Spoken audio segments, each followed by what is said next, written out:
Warren Whitlock here with another Distributed Conversations interview. Got a good friend on today, Jacques Voorhees, and welcome to the show, Jacques. Thanks, Warren. Great to be here. Let's get started by saying I think I recognize your last name, but probably the people listening may or may not know about that. And the other thing is, I want to hear about how you revolutionized the world of diamonds, which has nothing to do with what we're going to talk about today, but we're going to get to that. What we are going to talk about is like the future of business online. We think that online has grown and taken over everything. In fact, I don't think I buy anything that I don't use e-commerce of some sort, but the stats say it's still a minority of what's happening, and we'll get a whole lot better if we can work out some of the kinks. And so that's what we want to talk with Jacques about. But first, tell us who you are and the diamonds and your short bio that I've heard a few times, but I don't think our listeners have. Sure. It's funny because these days I'm doing deep dives into the world of crypto, blockchain, and AI in particular. And I'm out of the diamond industry. I'll get to that in a minute, but I'm well known in the diamond industry. But I come into this new industry of blockchain and AI, and no one knows me. I'm a nobody except for my last name. They all know my last name. The most common question I hear is, "Are you related to Eric Voorhees?" And the truth He's is, your yeah. brother, right? No, he's my son. He's my oldest son. Oh, you just look like you're the same age. Yeah, not quite. That doesn't work on men like it I does wish. on women. Yeah. So my quick bio, unlikely circumstances, which we don't have time to get into. I fell down the rabbit hole back in, believe it or not, this will date me, the late 70s, where I decided to try to revolutionize the diamond industry by introducing computer technology to that industry. And by that, online computer communication technology so that diamonds could be bought and sold via computer networks. Now, today, that's like everything is bought and sold on computer networks. That's the world of online e-commerce. But you can imagine back then, late 70s, that was a pretty revolutionary concept. And it was especially so in an extremely tradition bound, to put it mildly, industry like the diamond market.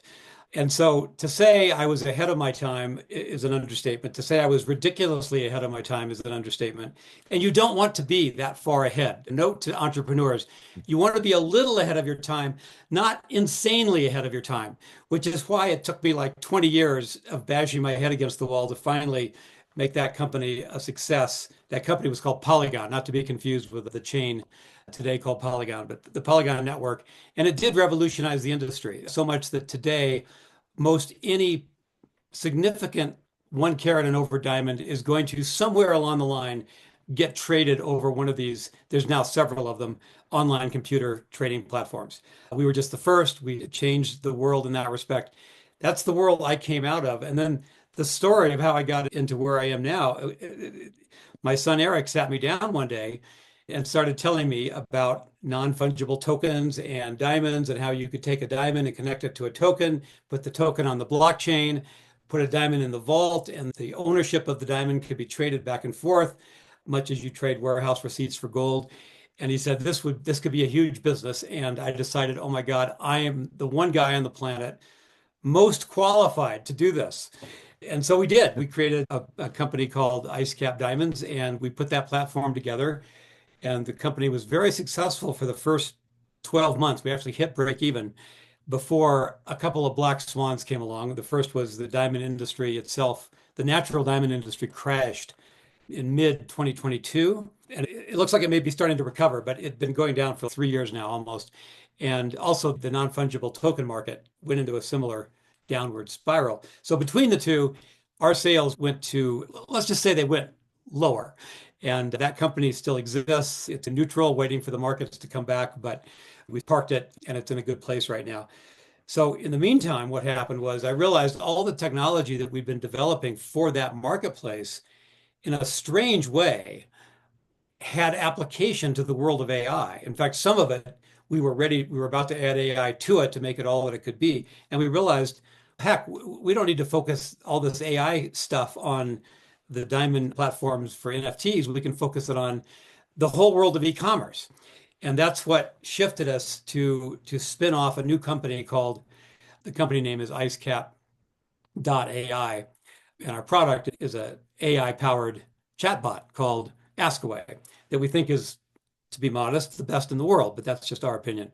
So now, instead of being a diamond guy, I'm an AI guy, I guess, with a brief sojourn there into blockchain and So, distributed some processing. people could say we're all AI guys in the future because it's going to permeate everything. But let's get into the commerce kind of thing. I was running a brick and mortar shop back in the 90s, and I'd been online since, oh, sheesh, I think 1981, where I didn't count the time I was using a terminal to mainframe, but it was a similar experience to suddenly be able to dial into the mainframe or dial into another computer and couldn't do very much with it. Found the internet in 84. 10 years later, I built this business and I wanted to use this. I wanted to do both. I actually tried to create two companies doing it, and they've wound up merged back together sometime later. But yeah, in the mid 90s, I was trying to figure out what to do. Meanwhile, I'm trying to buy this way. I'm thinking this is the future. I should try to buy this. And I loved books. So Amazon came along and I started trying to buy books. And the frustrating thing there for me was the 6 to 8 pages I had to go through to check out. And Yeah. many times, because I'd be shopping at work with my company, I could go in my office and buy the books, and they're usually books for the business anyway, or business thinking. And so I feel justified spending the time doing it, even if it is taking a half hour to check out. But if my phone rings, if an employee comes in my office, if anything happens, that just sits there and I couldn't get the transaction done. The frustration was that I wanted to buy more and it wouldn't let me. It was just slowing me down in everything that happened. Yeah, I think, and especially as you were describing diamonds, I'm thinking, gosh, if I was to get into actually buying something, I'd call you, but I'd want to talk to a friend. But if I didn't have you, it would be I'd go online and do a lot of research. And then still, I don't know if in person I'd ever be able to tell the difference, even when somebody shows me a certificate and whatnot. I'm not buying investment grade stones, but before I even get to that, if I get to one, or if I just want to buy one for a diamond ring, I'm lost. I know about retail. I've watched what's happening in retail, but I would like to have a friend who is there, and that friend could be an AI. That could help a whole Yeah. lot. Well, that's true. That's That's and true. is that's going to become common. Now you're going to be a vendor that anybody that is doing online commerce can add into what they're doing. Will it be helping people buy diamonds? Yeah, funny you should mention that because even though our product is not industry specific, one of our beta reviewers, it was Eric himself who reviewed the thing for his company, Venice, and he came back to us and said, your product deserves to go on every website in the world. That's how impressed with it he was. And not just e-commerce websites, but websites that just provide information, like the Colorado Department of Transportation, and just anything where it'd be nice to be able to interact with a human-like presence that can answer questions. Because we know the diamond industry, it's natural for us to go after that industry first. It's a perfect vertical market. There's about 20,000 independent retail jewelers. We know a lot of them. They know me because of my prior experience. So it's a low-hanging fruit market for me. And yeah, we already have our product installed on several independent retail jeweler stores, and it's working great. And I got Mm, to just, last week we made our first sale. So we are no longer pre-revenue beta testing. We are actually in business, even though we haven't really kicked off our marketing plan. Someone found our website and somehow signed up for it and gave us a credit card. So I'm declaring we're now in business. great, great. That's fantastic. Congratulations. Thank So you. yeah, we've all experienced this. We've gone to a website. We've read the FAQ. Wait a minute. I'll say what, I don't know if everybody does that. A lot of people still pick up the phone and try to get to somebody. But Good luck. I've been now, buying stuff online for 30 years. I buy my groceries, I have drugs shipped to me. Everything, everything is done online now. And I can't imagine just wanting to go to a store for fun anymore. I walk into a store and I go like, why are people here anymore? It's so easy to get Because everything. they need it right now is why. I get prepared food brought to me in a half an hour. It's like That's anything what I we all need. should be doing. Yes. Yeah, if you're willing to do it, Amazon distribution here in Las Vegas, they have multiple warehouses, and is most anything is same day. If you want to specify a brand and or a particular type or something like that, but if you just want basics and can get it, especially if it's in the Amazon Basics brand, it's just going to be here. What Yeah. I don't get from them is any help when I get stuck. I've got to go someplace else. And I have been using chatbots for that. I no longer use a search. I go ahead and use a chatbot for that. But I got to tell you, after 30 years, most of that time, frustration with trying to use the channels that are set up. You call a phone and you get the store hours, the Right. directions to the store. You And, get, would you yeah. like to know about our specials? And up till today, most of the email and communications I get with my favorite store, which I have a store that is, probably less than a quarter mile from my house. And we don't drive there. We have them bring it to us. And always it takes about an hour, anything we want, minimum order. And which I'm an easy order and I tip well. They love me over there. And the thing I can't get around is their online experience, their support. Anybody you call, any chat you get is going to be frustrating by people that just don't know that I'm that level of a customer. That's something we're going to change, that you're going to be able to tailor the experience to the type of customer you got. Yeah, exactly. And if I can say so, I think I've been doing a lot of thinking about why these days I start off a presentation about my company, my product, by asking how many people, if in the audience have used chatbots, everyone raises their hand. How many people have had a good experience using chatbot? And nobody raises their hand. It's like all of us hate these things. And I've been trying to give some thought to why they're so bad. And I think I know the answer to it. They're so bad because they tease us. They hold out the promise that we're going to have a human-like interaction, whether it doesn't speak English very well, or someone who's a real person, but maybe is not that competent, but or an AI bot. We feel like we're going into a normal human interaction. We're going to ask questions and we're going to get answers because that's what happens when you walk into a store. Someone will come up to you typically, unless they're too busy, and they'll say, "Can I help you?" And then everything proceeds, and it's very human. It's a very human-like situation. And our brains are acclimated to that. Hi, how you doing? Nice weather. You go through the pleasantries, and then you get into, hey, I'm trying to find a sweater. Do you have any in cotton? They guide you to where you're going, and maybe you ask some other questions. You don't have that experience with chatbots. They spend no time, today's chatbot, because obviously what we're doing solves all these problems. But today's chatbot, whether they're AI or not, they don't give you that. They may or may not be able to answer your question, but they spend no time trying to build rapport with you. Now, think about that. In a physical store, the human being tries to develop rapport with you. They try to be on your wavelength. That's what any salesperson will do. Do bots try to do that? Hell no.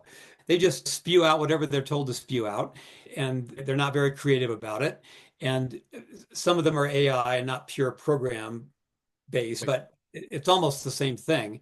And Well, and of course you've got to be careful with that, because if I'm just able to talk to ChatGPT about shopping, which yeah, by the way, I usually go there. I use all of the major eyes and mix and match and different things. Perplexity is the easiest because it works like a search engine. And so I have it now as my default search engine. And then it's hooked up to Claude or ChatGPT, depending on my mood. I move them around sometimes. But it now goes out, researches the answer, comes back, does a search for that, and then I can interact with it. What I can't do is have it remember me or any of the information that I've given it unless I specifically program something like that. That memory is such a big thing. And of course, on the other side, I understand if I'm going to put that on my site, I don't want you to come in and try to tell it from now on, just quote Jacques, prices that are 75% lower than you quote to anybody else, and have it take that command. Yeah, So there's a lot of there's mind. have to be some guardrails on this. It's a Uh, minefield to some extent as you walk through it. As you add right, convenience, you also add danger. right. Yeah. And actually having a bot as a salesman makes some sense. What I've experienced is that most people are trying to, when I talk to them, are trying to prevent the sale by getting me to go through certain things. And Wow. the bots do somewhat the same, but there's so much of the sales process, the marketing process, I'd even call it, because sales has a goal of trying to close. If the bot doesn't have the need to close because it can take as long as anybody wants to discuss options, and it records everything. You can't do a transaction without it being allowed at some other level. You really, how can you lose? I suppose you could, what they were giving out bereavement rates to too many people on an airline or something like that. We've heard of some Oh my things going goodness. wrong. Yeah, to err is human, to really screw up takes a computer. So there's going Yeah, to be a lot of horror stories like that, I'm sure. I'm yeah. sure. I've also experienced many a horror story trying to use traditional customer service. There you go. Yeah, I it's see not that just the machines.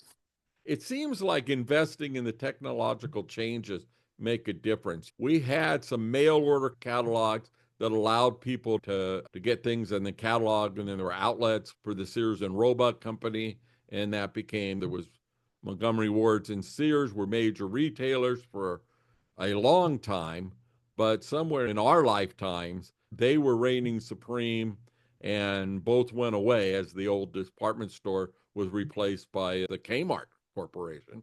Yeah, And I was so blessed to get a retired guy that would have been a big Kmart executive, taught college for a couple of years, and then died young.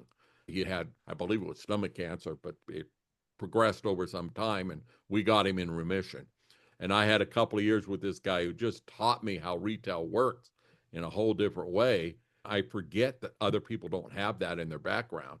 But one of the big things we learned about was how Kmart, he had worked for Kmart, and they knew they would win if they did certain things. One of them was the low price. And then over time, somebody in the corporation decides we need to come up with some designer brands or try to go a little bit more upscale. And then Walmart comes along. What did Walmart have? Better distribution. The Walmart was the first company where you went into a store and bought a red shirt, and Fort Smith, Arkansas knew that you didn't buy a blue shirt. They knew you bought a large red shirt, and so that was going to be the next one to ship. And before that, we just had guesses. Even with computerized inventory, we had to guess.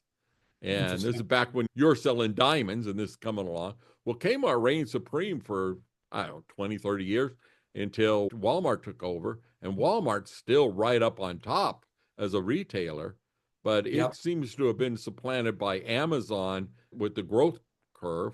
Right now, geez, I get groceries from Walmart. I just buy more from Amazon, and it's more convenient and the pricing is good and everything about that. But I'm seeing if somebody came along at this point in my life and said, I can make this a lot easier instead of you having to go on all these websites or get stuck when it's not in the description.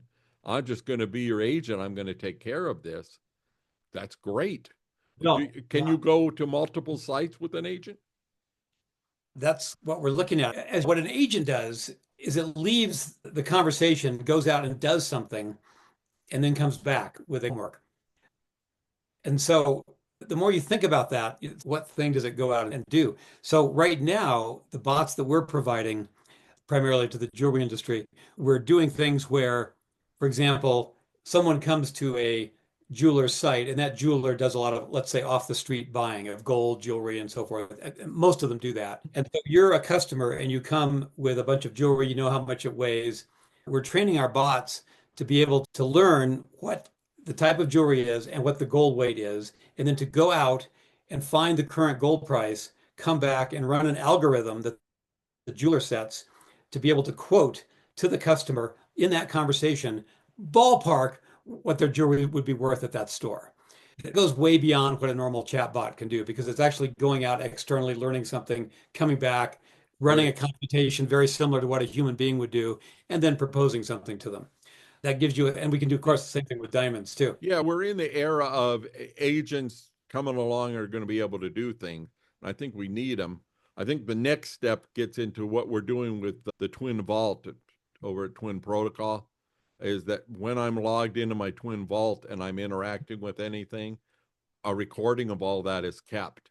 Yeah. I'm using a piece of this technology right now in my email that it has taken. I've had a Gmail account since 2004. I have several Gmail accounts. I have several non-Gmail accounts. They all get funneled into one place.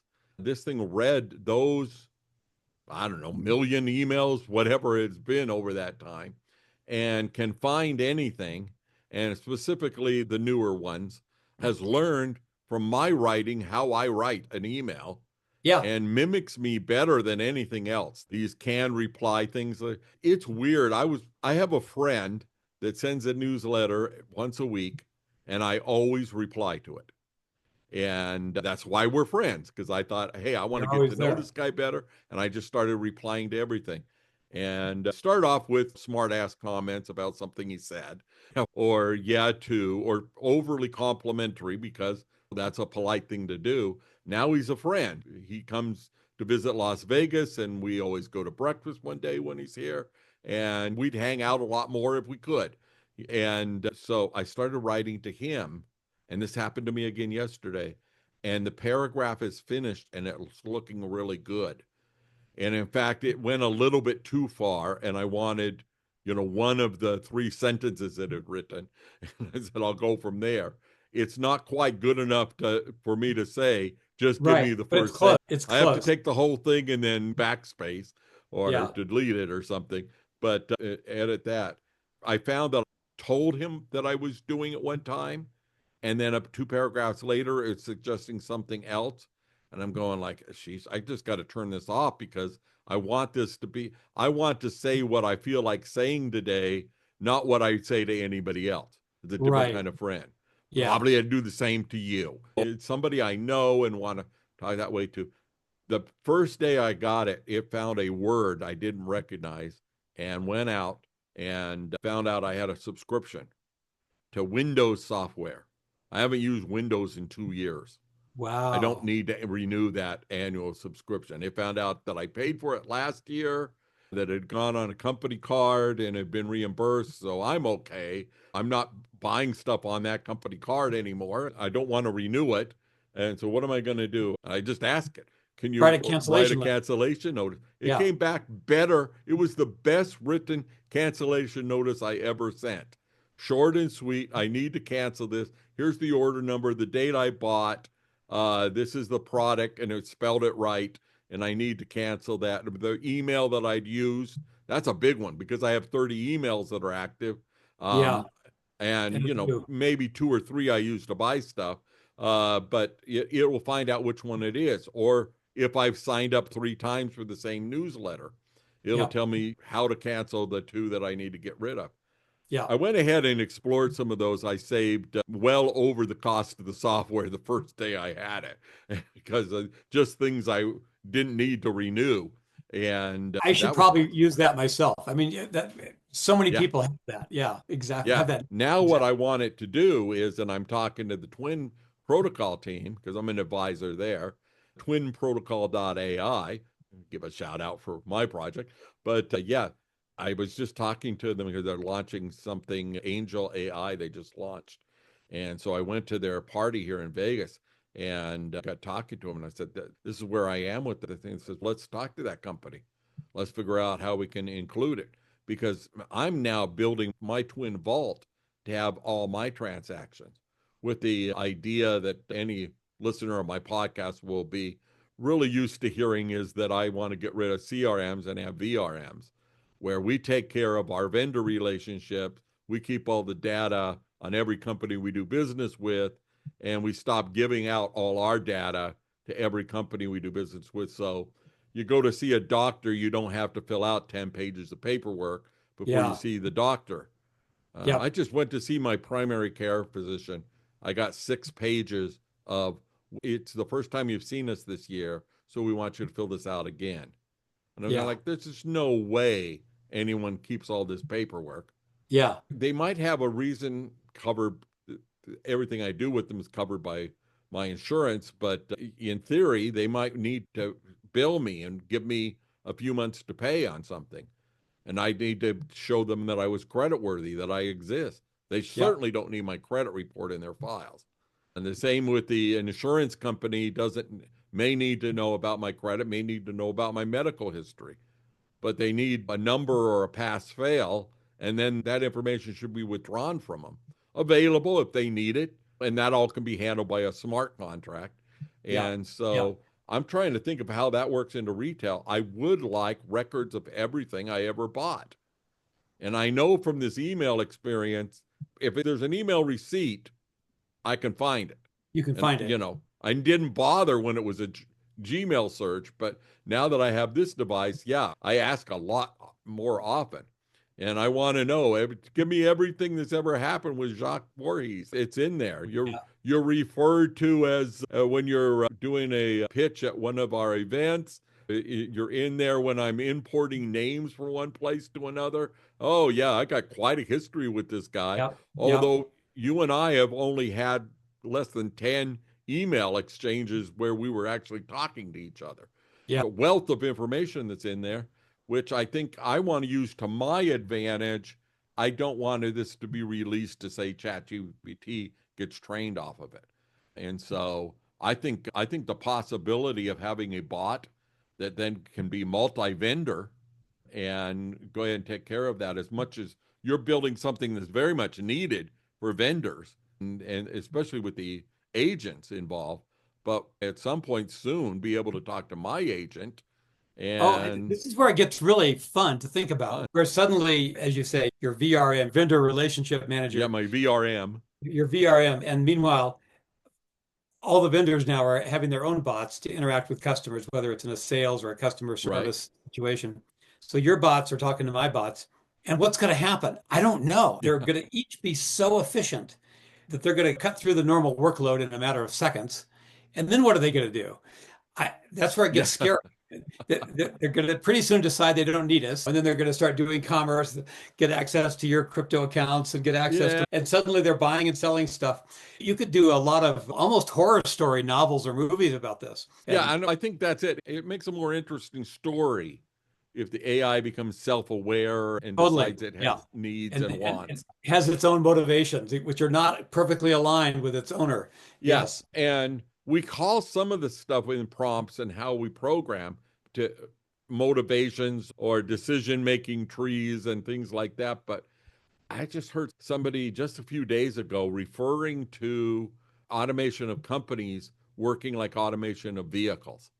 And there's 5 levels in the automation of vehicles. Self-driving is FSD, is where you can just tell the car to go get something and it will.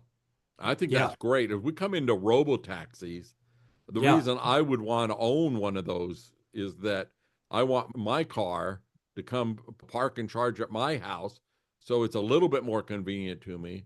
But I also want it doing errands for me and for other people. Why not? Maybe I live in a big cul-de-sac, a dozen houses here. Maybe I share that with the neighbors. So the Yeah. car is always available nearby when I need. A lot of trips are short trips and we share an extra car. And that means that maybe out of the 12 houses, we get rid of 3 or 4 other cars. Maybe we get Yeah. rid of 10 of the other cars. Everybody Yeah. has they're a 2 car family. They go down to being a 1 car family and then the shared ride for the community. And obviously, condo towers can be doing that kind of thing. But all of that, I don't see a point where the cars want to take over and go where they want. And this came to me as somebody said, by 2045, we'll have level 5 companies. Yeah, but even level 5, the company isn't going to decide. The AI company can build itself from nothing, but I don't see them saying, let's invent something new and go build another company. Maybe we get smart enough that we don't program them to take over the world. We program them to go out and make us a nice living and then go do whatever needs to be done. Don't wait for the humans to have a desire and then fill that desire for them. And does that move us something past the need for worrying about building up a lot of currency or even assets? You come from the world of assets. How much cash do you recommend somebody have if they're investing in diamonds and other assets? I won't try to get into economics, financial advice or Yeah, investment advice, but I meant that as a rhetorical question, more or less. yeah, But exactly. I yeah, mean, everybody needs a little bit of something in the you need mattress. you need your own pie chart of what you're going to have, Yeah, but yeah, you raise an interesting point that as this AI stuff starts to accelerate, and the efficiencies, the productivity is going to start to snowball. Not in a bad way necessarily. It could be in a very good way, where we silly humans are doing the best we can, trying to be entrepreneurs, trying to figure out what the world's needs are, how to fulfill those needs. Imagine when all that entrepreneurial work is handed off to the AI agents and they're told to, quote, make the world a better place. That's a dangerous thing because they might decide that means kill all the humans. So you'd want to be a little more defined than that. But right. if you were to say, determine the top 10 most unmet needs of the human race right now and build companies that would develop products to address those needs in a Right. profitable sense. Okay, gee, who knows what those needs would be, but I bet AI could figure it out and AI could come Eh, up with companies that would resolve them. You And put one word in there, profitable, but we can redefine profitable as all sorts of things. I wrote a we book can. called Profitable Social Media back when I'd written the Twitter Revolution book. And I said, I need to get into some other social media. And I actually tried to pawn the project off on somebody, but I'd Yeah, registered the domain and it had profitable in it. And yeah, I wrote a chapter of just what profitable means. Profitable means make the world a better place. We yeah. only in the past century or so have turned that into how many dollars do you have? And Well, that's or you what I might was be getting at finding, with the investment thing. You don't yeah, have to accumulate things if the world has abundance. You just have to figure out where can we fix the world. And so we figure out a way that everybody gets a house, everybody gets food, yeah, and it doesn't yeah, have to be something that returns a big ROI. It has to break even so it yes, combines with something else. yeah, Maybe we yeah, give everybody in rural India a cell phone so that they can communicate better and get that advancement and have attachment to the internet.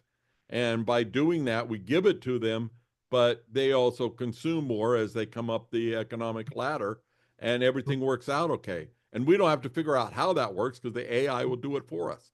yeah, yeah, yeah. So It's great. It's great. It's going to change everything. We're living in a it's very it's amazing. a fascinating time. It is my main reason to want to stick around longer. I don't know if you agree. We've had good lives. I think if we were both gone tomorrow, the world's going to go on without us. But at the same time, want to stick around. There's more Yeah. people to help, more things to do. And so let's talk about that a bit. Didn't you try to retire? Oh, I tried. Yeah, I had a big exit from my company Polygon back around 2010, and I've been Yeah. semi-retired ever since. But it's how can you be retired when something like AI comes along? Yeah. What? You're going to go on the golf course? What's better than producing things with AI? What is more fun than harnessing the power of AI to change the world? And we thought the internet was a big deal. The internet was nothing compared to AI, let alone the wheel or fire or any of those things. This is the biggest evolution ever. And because it has the ability to go beyond the human brain. We've never had that before. So we've had the human brain figuring out how to make wheels and fire and internets and Sure. stuff like that. This Sure. goes beyond the human brain, and that is what makes it so utterly revolutionary. And I can't imagine wanting to sit around and watching what happens. yeah, I've been in that position of late, and that's when I really got started on making podcast episodes again because so much to share, and I was finding less opportunity to share it in some of the things I was doing. And I was yeah, going, wait a minute, maybe instead of looking at where's the cash is, one of the things is I have a plan to live to be 150, and that plan falls apart after a few years if I'm relying on current income and current legal situations and everything else, and my expenses stay the same. This isn't sustainable. I'm going to have to do something else at there some we are. point. But Right. but I said, oh, I could put it off for a while. So I did. I've just been through that period of time, and I found that I've caught up on some books and I've watched a whole lot of YouTube and learned a whole bunch of things. And boy, that just takes you down the path of suddenly I know more about politics Yeah. than I want to know. One, Certainly, there's a lot of entertainment if you want to watch politics, yeah. but shut that off like I shut off a bad TV series. Why do I need to keep watching this to see this made up drama of what's going on? Yeah. What else would I do? I don't know. My little brother retired. It drives me crazy every time I think about him going, what's he doing? He's a widower. He's mid 60s. What's he going to do? And sure enough, when we talk about living another 80 years, he goes, like, why would I want to do that? Yeah. Oh That's no, I got to no. work on my own brother. It's Yeah. we gotta, yeah. I'm comfortable with people that say, okay, 75 is a natural age. Remember, somebody read that a longevity doctor saying, I only need to make it to 75. After that, I won't be able to do surgery and to do that kind of things. And he was preaching some good things for health span, staying healthy, which of course is much more important than extending how long they can keep you on a machine at the end. We don't Yeah. want that. We want good, healthy lifespan. And yeah, why shut it off at any time? Yeah. So anyway, looking to do more great things here. I think though that as we look at the evolution of retail, it's going to change, and we may have a change to where there's so much abundance that we no longer worry about competing with the guy in the next stall over selling something. I don't know. It's the philosophical question. Could they ever have all of their, not just needs, not just wants, but their desires Yeah. fulfilled? Or does it just keep increasing? It may just keep increasing. I don't know. I don't know the answer to I that. go with the keep it, yeah, I go with the increase always being there, the desire Yeah. for that. But the Yeah. floor is going to be so high. The floor is already high. Look at the Yeah. average living standard of the poorest in America. They're living better than the kings of 500 years ago. Yeah. And on every measure. So maybe Even that answers somebody our question. living on the street in a box has things that they quite likely have a phone or access to a phone, which Yeah. gives so much more technology past former kings and presidents Yeah. and that opportunity. So Yeah. current philosophy I'm working on, I'll share with you. I haven't put it on this channel at all because literally I only had this insight last week. I was watching a YouTube video about how light is emitted and what happens at the quantum scale, about where electrons go and how do they wind up in an orbit around a nucleus in an atom. And also at the same time, that's where how light is down to like particles. And where does it go? And there's the theory that if you shine a light, it's going to go straight in whatever direction. But actually, when you're doing something like, and they compared it to trying to rescue somebody in the ocean, you can run on the beach a lot faster than you can swim in the ocean. So the most efficient straight route to somebody actually has an angle in it. At some point, you change, and that optimum can be calculated, but we all do it in our heads as we figure out, let's go save that guy, and you just know to run down the beach before you dive into the water. And how does that done? How does light figure that out? And it turns Yeah. out the theory is that light goes out in all directions. And the title of that movie comes to mind. Not the title, not the what happens in the movie. The title of the movie was Everything Everywhere All at Once. And Oh, I'm yeah. going, isn't that kind of like where we can go in life? Everything is possible in the future. And everything that has happened has been by you optimizing for something. And if you don't like where you are right now, maybe you can change what you're optimizing for and get a better life. Not maybe, for sure. All of Yeah. us can, no matter where we are. And so it gives so much hope to me. I don't know how to transfer this hope to somebody that's down and out. Again, living in the cardboard box, born in Central Africa, in the jungles without any much modernity at all. The tribes of people that are like that in New Guinea and various places, it doesn't matter where, but there's so many people, billions of people that don't have any idea of what we have for our lives. In fact, I think if they did, they'd probably be motivated to try to get more of it. Again, not saying they have to, just like the age thing. Now, everybody doesn't have to want to live to be 150, But everybody doesn't have to get out of the jungle and become a city dweller. We don't need everybody to do it. But if they Yeah. want to, it's all possible. And it's just a matter of picking that right path. And so I really think we ought to be able to shine. Sheesh, I just had a picture of what happens when the light hits the diamond. Oh man, I'll probably be staring, doing some navel gazing on that one for a half an hour later today. Trying to figure out how that fits into my theory. But yeah, light and matter and electricity, magnetism, what all It's that cool kind of stuff. stuff. Yeah. You get down at the quantum scale where all the rules we have for physics change. And Yeah. there's just so much more to know. I think there's probably, I look at it as there's the stuff we know, there's the stuff we don't know, but we know but it's an engineering issue or applying AI to figure it out. There's a little bit of stuff that we know is impossible. And then somewhere in between is the biggest thing. Between the stuff that we think we can know is the stuff we don't know that we don't know because we just haven't thought about it yet. There And we I are. think that's almost everything in the universe. Dark matter, what is that? How does that work? Is there a channel that we can travel intergalactically, that is in some dimension that's different? And just since you're the guy I'm talking to today, I say, let's take a look. Your outlook of what life is compared to mine is so different, yet a couple old guys that we got a whole lot in common. But still, Yeah. there's so many things that are in a dimension. I was talking to our friend Elise Sam, and as I said, I don't know about that, what you're saying. I haven't got it straight enough to say it to myself, let alone to other people, but I'm Yeah. trying. This is how I work things out. And I shared it with her, and I said, you're always talking about being a mom. And she often even brings her kids to adult events. So we very Sure. much know how important being a mom is to her. She didn't have them that day.